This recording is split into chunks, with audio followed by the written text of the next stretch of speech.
Bien, chers frères et sœurs, unis dans le sacerdoce baptismal, recevez mon shalom. Bienvenue dans votre deuxième saison de Gagner chaque bataille invisible. Comment vous allez? Très bien dans la grâce. Je vais super bien aussi.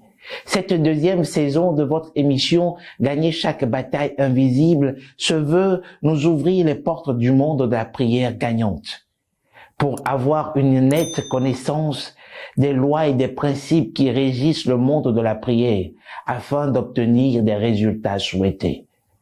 Alors, sans plus tarder, je vous dis bienvenue. Bien, chers frères et sœurs, une interpellation. Priez sans cesse. 1 Thessaloniciens 5, verset 17.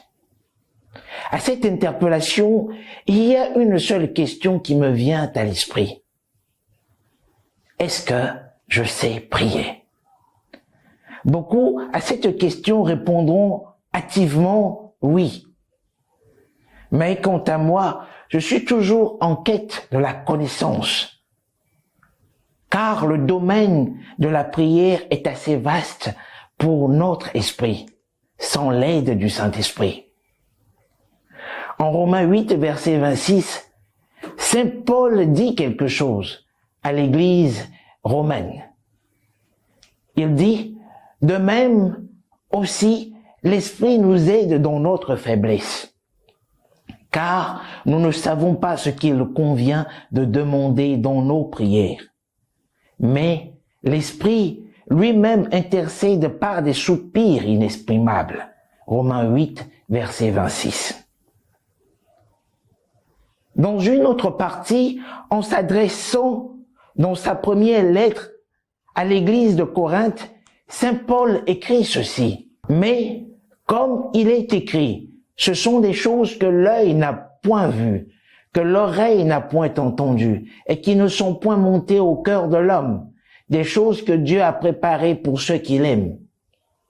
Dieu nous les a révélées par l'Esprit, car l'Esprit sonde tout, même les profondeurs de Dieu. 1 Corinthiens 2, versets 9 à 10. Alors bien, chers frères et sœurs, en revenant en arrière dans le suivant verset de Romains 8, d'où le verset 27, Paul écrit encore ceci. Et celui qui sonde les cœurs connaît quelle est la pensée de l'Esprit, parce que c'est selon Dieu qu'il intercède en faveur des saints. Plus tard, nous allons atteindre une autre dimension de la prière par une seule question. Quelles sont les pensées de notre cœur quand le Saint-Esprit nous amène devant le trône de la grâce? Mais d'abord, j'aimerais que nous allions à la définition de la prière. Qu'est-ce que c'est que la prière? La prière, tout d'abord, pour moi, est le souffle de l'esprit régénéré. C'est notre moyen de communication avec Dieu le Père, notre Père céleste. La prière est un don de Dieu. C'est un privilège que Dieu nous offre. Pourquoi un privilège? Parce que par la prière, le Saint-Esprit nous fait visiter les profondeurs de Dieu. Il n'est pas permis à tout le monde d'être devant le trône de la grâce. Il n'est pas permis même aux anges de parler devant le trône de la grâce. Mais à nous, le Saint-Esprit nous amène devant le trône de la grâce afin que nous puissions, dans sa puissance, dans son intercession, dire tout ce que nous avons sur notre cœur. La prière est une relation intime qui nous lie à Dieu. La prière, c'est une générateur, ou bien si je peux dire, excusez-moi, la prière est un générateur de puissance qui augmente en nous la foi et nous amène à appeler ce qui n'existe pas à l'existence. Maintenant, avec toutes ces définitions, il va falloir que vous-même vous puissiez concocter une définition propre à vous. Qu'est-ce que c'est que la prière pour vous? Si le Saint-Esprit a pu vous amener dans les profondeurs de Dieu pour avoir une réponse sur la prière, il y a une autre question qui s'impose. Pourquoi nous prions?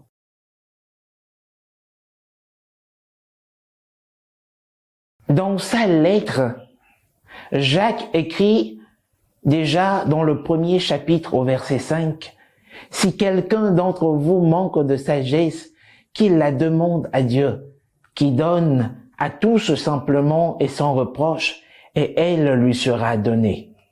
Si quelqu'un d'entre vous manque de sagesse, qu'il la demande à Dieu, qui donne à tous simplement et sans reproche, et elle lui sera donnée. » Jacques 1, verset 5.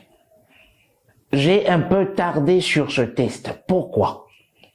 Parce que ce texte reflète un peu pourquoi nous prions.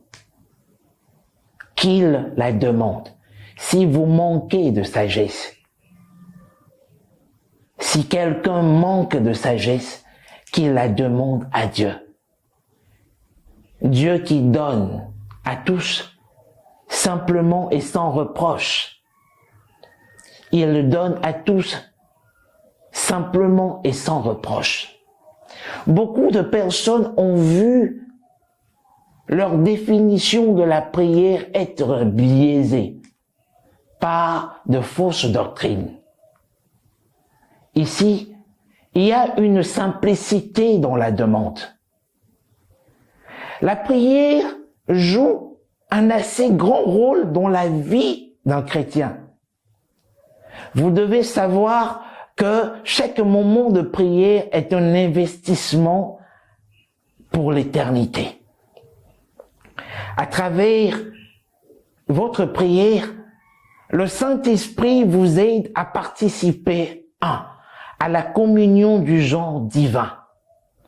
En tant qu'ambassadeur de Dieu sur la terre, il vous aide à établir cette relation et à participer à la communion du genre divin. Dans un deuxième aspect, le Saint-Esprit, par la prière, vous transforme en des réceptacles, des pistes d'atterrissage, si je peux dire, pour les bénédictions continues et infinies de Dieu. Ce qui veut dire que par la prière, vous recevez la bénédiction de Dieu. Vous recevez la dimension de Dieu. Dans un autre aspect qui est le troisième aspect, le Saint-Esprit, par notre prière, nous fait connecter facilement aux idées, aux visions et aux directives de Dieu, afin que nous puissions rentrer ou bien entrer en possession de ce que Dieu a préparé pour nous, ce qu'il aime. Voyez-vous, il y a trois aspects qui se démarquent de pourquoi nous prions. Un, parce que le Saint-Esprit nous fait participer à la communion du genre divin. Deux, parce qu'il nous transforme en un réceptacle fiable, nous transforme en des pistes d'atterrissage pour des bénédictions continues et infinies. Trois, il nous connecte facilement par la prière aux idées, visions et directives de Dieu pour notre vie. Il y a d'autres dimensions de pourquoi nous prions que je demande au Saint-Esprit de communiquer à vos esprits maintenant.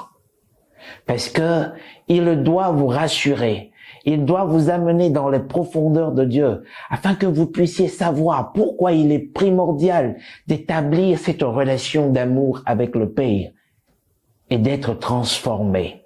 En somme, pour récapituler, la prière est un moyen de communication avec notre Père céleste, par lequel le Saint-Esprit nous donne accès au trône céleste.